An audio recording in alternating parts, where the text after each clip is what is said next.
नमस्कार. महाराष्ट्र योजना कॉर्नरमध्ये आपल्या सर्वांचे स्वागत आहे. आजच्या व्हिडिओच्या माध्यमातून आपण बघणार आहोत की म्हणजे आता भरपूर वर्षानंतर म्हणजेच की तब्बल 60 वर्षानंतर प्रत्यक्षात राज्यातील रहिवासी क्षेत्रांसाठी तुकडेबंदी कायदा रद्द करण्यात आलेला आहे. म्हणजेच की आता या संदर्भातील नवीन अध्यादेश नवीन जी.आर. 3 नोव्हेंबर 2025 रोजी निर्गमित करण्यात आलेला आहे.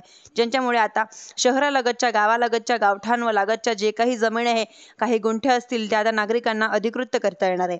म्हणजेच की आता राज्यातील जवळजवळ प्रलंबित असलेले 49 लाख व्यवहार आता अधिकृत होणार आहे. म्हणजेच की 15 नोव्हेंबर 1965 रोजी तुकडेबंदी कायदा लागू करण्यात आला होता. म्हणजे की तब्बल 60 वर्ष झाले.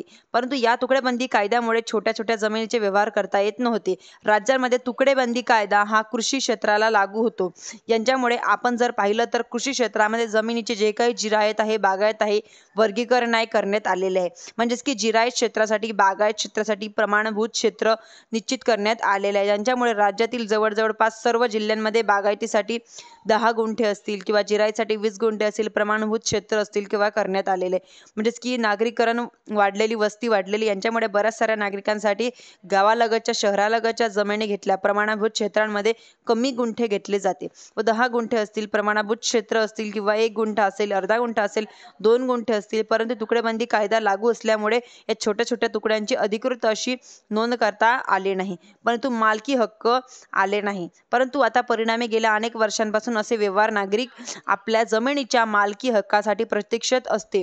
परंतु आता मोठा दिलासा देणार आहे की 3 नोव्हेंबर 2025 रोजी एक नवीन कायदा अस्तित्वात आल्यामुळे यांच्यामुळे आता नागरिकांना काही ज्येष्ठ जे काही जमिनीचे व्यवहार आहे अशा प्रकारचे जमिनीचे व्यवहार करता येणार आहे. म्हणजेच की अशा तुकड्यांची खरेदी विक्री व्यवहार करता येणार आहे. असे कोणत्याही प्रकारचे शुल्क न व्यवहार करता नियमित करण्यात येणार आहे. म्हणजेच की आता यांच्यामध्ये आपण पाहिलं की निर्णय महानगरपालिका नगर परिषद नगरपंचायती क्षेत्रात किंवा ज्यांच्यामुळे मुंबई पुणे नागपूर महानगर प्रदेश विकास प्राधिकरण जस की MMRDA PMRDA NNRDA growth centres विशेष नियोजन प्राधिकरणासाठी CPI अंतर्गत शहर गावालगतच्या गावाच्या परिधानासाठी क्षेत्र लागू होणार आहे. जमिनीचे व्यवहार नोंदणीकृत होणार आहे. म्हणजेच की 7/12 होत्यावरती नाव नोंदवलेत नाही व त्याची नाव आता मालकी हक्क म्हणून नोंदवली जातील. तर नोंदणीकृत नसलेले नोंदणीद्वारे केलेले व्यवहार असतील अशा व्यवहाराला संबंधित सब रजिस्टर कार्यालयात जाऊन नागरिकांना आपली नोंदणी करावी लागणार आहे. नोंदणी करून आपले हक्क या ठिकाणी नोंदवता येणार आहे. अशा प्रकारे आता नागरिकांना कायद्याच्या ज्या जमिनीचे हक्क दिले जाणार आहे. म्हणजेच की 60 वर्षांच्या प्रतीक्षेनंतर अखेर कायदा हा रद्द करण्यात आलेला आहे.